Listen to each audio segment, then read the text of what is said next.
Hello दोस्तों, welcome back our YouTube channel ubiquitous study. कैसे हैं आप सभी लोग? उम्मीद करते हैं कि आप लोग अच्छे होंगे। तो दोस्तों, आज हम लोग कॉन्स्टिट्यूशन के 10 महत्वपूर्ण क्वेश्चन का प्रैक्टिस सेट 7 करेंगे।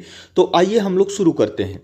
हमारा पहला क्वेश्चन है, मिंटो मार्ले सुधार का उद्देश्य क्या था? तो दोस्तों, इसका जो मिंटो मार्ले सुधार का जो उद्देश्य था वह था पृथक निर्वाचन प्रणाली और भारतीयों की भागीदारी बढ़ाना। तो दोस्तों, पृथक निर्वाचन प्रणाली क्या होता है?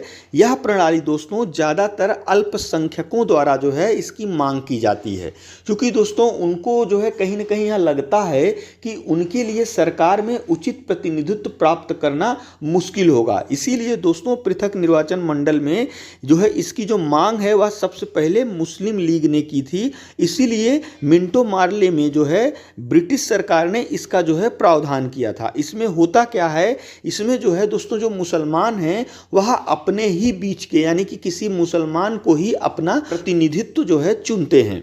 और दोस्तों दूसरा है भारतीयों की भागीदारी बढ़ाना। दोस्तों इसी के तहत यानी कि मिंटो मार्ले सुधार के तहत ही केंद्रीय तथा प्रांतीय विधान मंडलों के आकार एवं उनकी शक्ति में वृद्धि की गई और ब्रिटिश भारत के शासन में भारतीयों की भागीदारी को जो है बढ़ाया गया। और दोस्तों मिंटो मार्ले जो सुधार है उसको जो है भारतीय परिषद अधिनियम 1919 के नाम से भी जाना जाता है। हमारा अगला क्वेश्चन है, वर्ष 1942 में किस योजना के तहत यह स्वीकार किया गया कि भारत में एक निर्वाचित संविधान सभा का गठन होगा जो युद्धोपरांत संविधान का निर्माण करेगा? तो दोस्तों इसका जो सही उत्तर हो जाएगा ऑप्शन ए हो जाएगा, क्रिप्स योजना के तहत जो है यह किया गया था। दोस्तों क्रिप्स मिशन जो था वह ब्रिटिश सरकार द्वारा 11 मार्च 1942 को क्रिप्स मिशन की घोषणा की गई और इसे 22 मार्च 1942 को सर स्टैफर्ड क्रिप्स के नेतृत्व में भारत भेजा गया। और इसका जो मुख्य उद्देश्य था वह यह था कि द्वितीय विश्व युद्ध में भारत का पूर्ण सहयोग प्राप्त करना।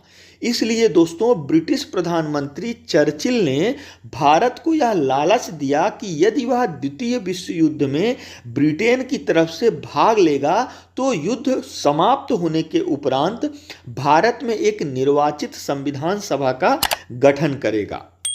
हमारा अगला क्वेश्चन है, भारत की संघीय व्यवस्था किस देश की संघीय व्यवस्था से अधिक समानता रखती है? तो दोस्तों इसका जो सही उत्तर हो जाएगा ऑप्शन बी हो जाएगा, कनाडा से। और दोस्तों कनाडा से जो और भी हमारे संविधान में जो चीज़ें ली गई हैं वह ली गई हैं। पहला ये है कि एक सशक्त केंद्र के साथ अर्ध संघ सरकार का स्वरूप। अर्ध संघ सरकार का मतलब होता है संघीय और एकात्मक सरकार दोनों का जो है मिलन होता है, वही अर्ध संघ होता है। दूसरा लिया गया था दोस्तों जो अवशिष्ट शक्तियां हैं केंद्र के पास जो हैं उसका जो प्रावधान है वह कनाडा के संविधान से लिया गया था। और राज्यपाल की जो नियुक्ति होती है उसको भी कनाडा से लिया गया था। और अंतिम है उच्चतम न्यायालय का परामर्शीय न्याय निर्णयन भी जो है कनाडा से लिया गया था।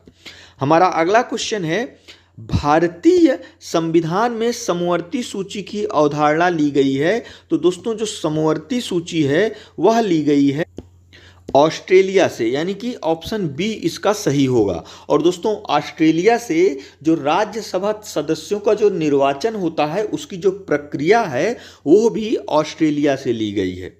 हमारा अगला क्वेश्चन है, 52वें संविधान संशोधन अधिनियम द्वारा 1985 ईस्वी में कौन सी अनुसूची को भारतीय संविधान में शामिल किया गया? तो दोस्तों इसका सही उत्तर हो जाएगा ऑप्शन बी, 10वीं अनुसूची में। और दोस्तों 10वीं अनुसूची में क्या है, जो दल बदल से संबंधित प्रावधान किए गए हैं वो जो है 10वीं अनुसूची में है। और दल बदल का मतलब होता है दोस्तों एक कोई जो है विधायक या सांसद किसी दूसरे पार्टी में जो शामिल होता है वह किस नियम के अनुसार उसके क्या प्रावधान है जो है इसकी व्यवस्था 10वीं अनुसूची में की गई है।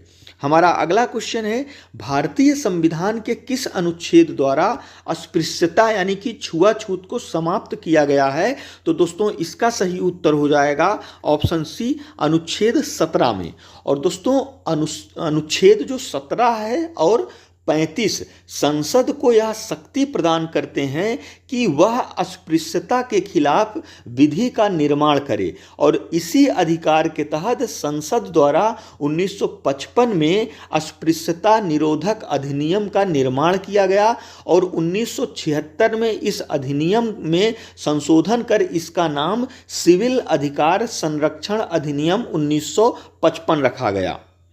हमारा अगला क्वेश्चन है, किसी राज्य के नाम में परिवर्तन करने का अधिकार निम्नलिखित में से किसको प्राप्त है? तो दोस्तों इसका सही उत्तर हो जाएगा ऑप्शन बी हो जाएगा, संसद को प्राप्त है। लेकिन दोस्तों इस मामले पर राष्ट्रपति द्वारा प्रभावित राज्य यानी कि जिस राज्य का नाम बदलना है उस राज्य की विधायिका को एक विधेयक भेजा जाता है ताकि विधायिका उस पर अपने विचार रख सके, लेकिन वह विचार संसद को मानना जरूरी नहीं है, संसद उसको जो है नकार भी सकती है, वो अपने हिसाब से कर सकती है।